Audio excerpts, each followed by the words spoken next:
La trilogía de la guerra de Roberto Rossellini es la puerta de entrada al neorrealismo italiano. Si bien se puede considerar a Roma Ciudad Abierta como la punta de lanza, anteriormente se contaron historias que cumplieron con algunos requisitos para ser incluidas dentro de esta corriente. Películas neorrealistas antes de que existiera el neorrealismo. Cuatro pasos por las nubes, de 1942, de Alessandro Blasetti, y Los niños nos miran, de 1944, dirigida por Vittorio De Sica, películas en donde ya aparece la pluma de Cesare Sabatini, son algunas de ellas. Ossessione, de Luchino Visconti, de 1943, adaptación libre del Cartero siempre llama dos veces, novela de James Cain publicada en 1934, también puede añadirse a esta línea fundadora. La primera intención de Visconti fue filmar una historia de Giovanni Verga, máximo exponente del verismo literario surgido a fines del siglo XIX, abocado a contar la versión de los anónimos, los invisibilizados trabajadores. Pero su proyecto fue inmediatamente abortado por el régimen fascista. De todos modos, Visconti barniza la obra de Cain con un trasfondo social, poniendo como protagonistas a gente pobre, sector de la sociedad completamente ocultado en la Italia de Mussolini. Recién en 1948, el cineasta de Milán pudo sacarse el gusto de llevar a la pantalla grande la más famosa novela de Giovanni Verga, I Malavoglia, de 1881, cuando hizo La Terra Trema, en donde retrata la dura vida de los trabajadores de un pueblo pesquero de la Sicilia. Antes también puede encontrarse un precedente neorrealista. En 1941, todavía bajo el gobierno de Il Duce, el oficial de marina devenido en guionista y cineasta Francesco De Robertis realiza Uomini sul fondo, Hombres en el fondo del mar, cuyos actores son verdaderos marineros. Si bien la cinta fue utilizada como instrumento de propaganda del ejército italiano, cuenta con un estilo documental alejado de lo heroico que impactó e influenció en la camada de cineastas en boga. Y si nos remontamos aún más en la genealogía del neorrealismo, se puede citar Tabú, de 1931, del maestro Murnau. Filmada íntegramente en exteriores, en una isla cuyos pobladores reales fueron parte del elenco, erigiéndose como una de las primeras experiencias en donde se incorporaron actores no profesionales a un rodaje. El guión es del mismo director junto al conocido documentalista Robert Flaherty, creador de Nanook el Esquimal de 1922, un trabajo colosal que le llevó 2 años de convivencia con la familia protagonista en la bahía de Hudson, norte de Canadá. Fuente inspiradora también ha sido el realismo poético iniciado en la década del 30 en Francia de la mano de Jean Renoir, su más pujante realizador, con Tony. Adelantada película de 1935 que vaticinaba las nuevas olas cinematográficas de posguerra. Por su parte, Jean Vigo, en 1933, componía su conocido mediometraje Cero en conducta, que sentaría las bases para Los 400 golpes, obra maestra de Truffaut. En cuanto a contenidos, el realismo socialista soviético ha tenido cierto peso en la construcción del neorrealismo italiano, en poner el ojo, amplificar y propagar la situación de la clase trabajadora, de los desposeídos y vulnerados.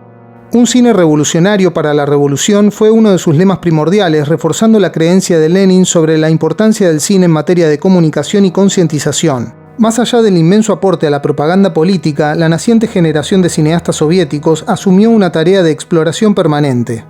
Tal es el caso de Cine Ojo, película de 1924, creada por Siga Bertov, en donde se ponen en práctica los postulados del manifiesto con el mismo nombre, destinados a impulsar un cine verdadero y objetivo, sin ficción, ni actores, ni puesta en escena, y rompiendo con todas las estructuras establecidas hasta ese entonces. En el comienzo de El hombre de la cámara de 1929, con Kaufman como único actor entre comillas y con un exhausto montaje de Elisabetta Svilova, una leyenda nos advierte: esta película es un experimento en la comunicación cinematográfica. Sin la ayuda de intertítulos, una película sin historia ni actores. Este trabajo experimental tiene como objetivo crear un verdadero lenguaje internacional de cine basado en su separación absoluta del lenguaje del teatro y la literatura. En este sentido puramente experimental y en el afán de buscar una verdad en la realidad, el neorrealismo empalma con las teorías del cine ojo y hasta parece revitalizarlas. Después, el cine soviético, más puntualmente con Stalin, produjo ficciones dentro de sus grandes estudios, acorralando al cine en una función principalmente propagandística. Es acá donde se aleja de la corriente italiana y sobre todo de Rossellini, cuya intención distaba de hacer un cine panfletario. Aspecto en el que también asentaba una notable diferencia con el cine soviético es en lo referido al montaje. Para Rossellini, el montaje es un modo de sugerir al espectador qué es lo que debe impresionarlo. Él siempre buscó meterse en la realidad y mostrarla en un estado natural, sin manipulaciones, para que el espectador la recibiera como quisiera. Y decía, se puede mostrar o demostrar. Yo prefiero mostrar, informar, porque tengo una confianza grandísima en el hombre. Reducir al mínimo la injerencia del montaje para lograr o reforzar una emoción que ya contiene la imagen por sí misma fue uno de sus preceptos. En la memoria colectiva quedará guardada para siempre la escena en la que Anna Magnani es asesinada por la espalda y en medio de la calle delante de todo el mundo. Hasta el ruido del disparo no se utiliza ninguna música, solo hay gritos. Aparece una melodía enojada y nerviosa cuando su hijo la abraza en el suelo. Las imágenes son desgarradoras de por sí, no precisan ningún condimento. Rossellini habló del fuerte componente dramático que tiene el montaje, un gran poder de seducción, y que todo esto, en última instancia, priva o condiciona la libertad de juicio del espectador. Su lema es mostrar directamente las cosas como son. Nacido en Roma el 8 de mayo de 1906, Roberto Rossellini mamó el cine desde muy chico, ya que su padre, constructor, fue quien hizo la primera sala importante de cine de la ciudad, llamada Il Corso, justo después de la Primera Guerra. No obstante, al principio soñó con convertirse en corredor de autos, afición que mantuvo durante toda su vida. Rossellini siempre fue un hombre muy curioso e interesado por todo. Estudió filosofía, matemáticas, sintiéndose también atraído por la física y la biología. Confesó que le interesaba todo, el ser humano en general. Como decía Unamuno, nada humano me es ajeno. Y de toda esa mezcla de intereses, cómicamente Rossellini admitió que lo que menos le interesaba era el cine, queriendo decir con esto que sus películas no son más que un medio para transmitir un contenido de mucha mayor importancia. Tras la muerte del padre, comenzó a trabajar en el mundo del cine, en el montaje y doblaje de algunas películas. Más adelante instaló un estudio en la Díspoli, de donde salieron sus primeros cortos como Fantasía Submarina, en donde ya se nota su tendencia naturalista.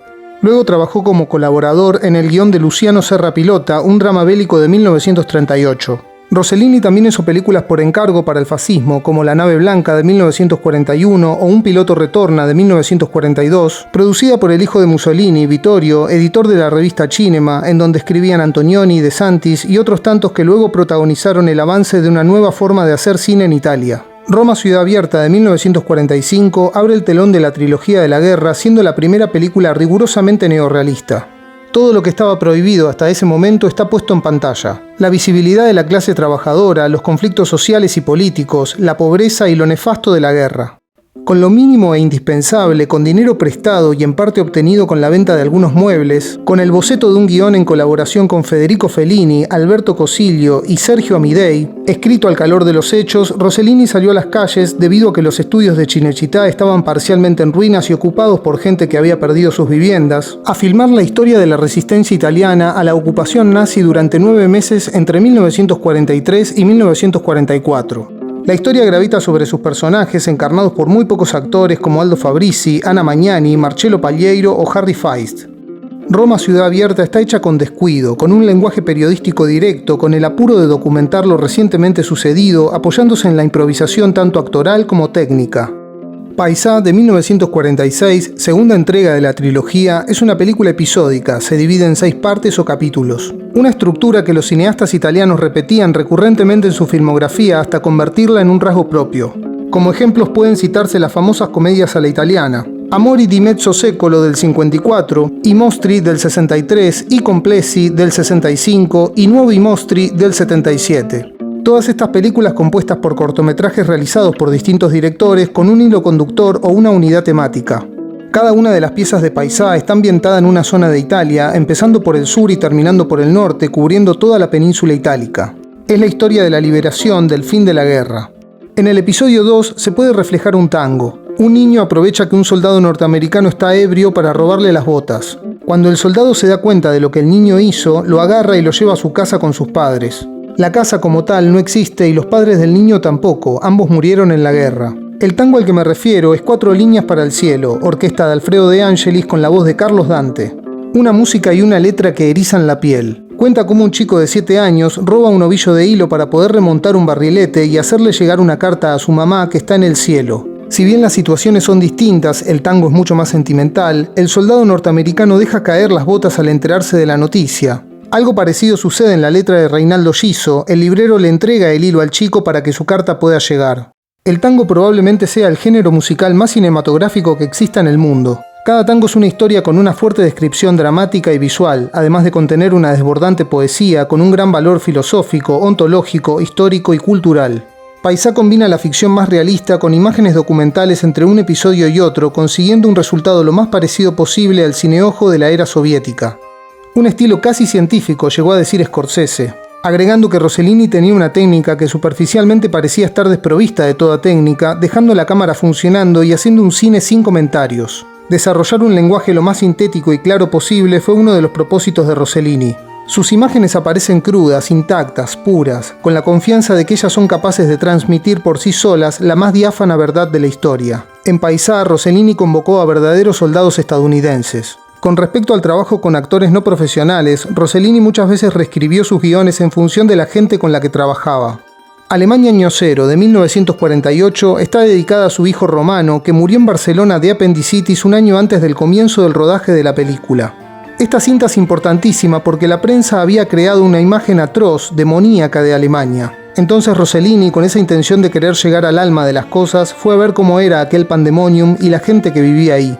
Entró al país como huésped de los franceses, ya que no lo podía visitar un civil común.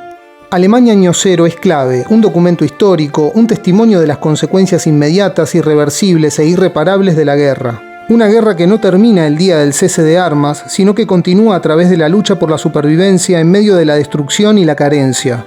La película deja al descubierto esa vida llena de carencias de una sociedad devastada, y se enfoca en cómo recae todo sobre un niño, reflejo de la inocencia, lo más frágil y vulnerable del espectro social.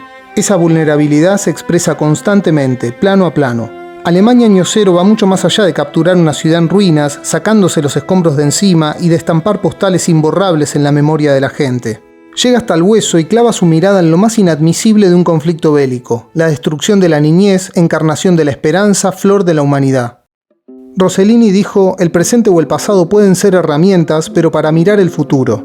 Su deseo siempre fue hacer un cine útil para la construcción o reconstrucción de ese futuro. El neorrealismo italiano irrumpió en la historia del cine para transformar el lenguaje por completo. La ética neorrealista de ponerse al servicio de la memoria colectiva, casi como una militancia política, pero por el testimonio y la documentación histórica. Siempre habrá un antes y un después de esta corriente cinematográfica de posguerra, cuya influencia impregnó todo el cine posterior, en el que está puesto el compromiso del artista con la sociedad y el ser humano.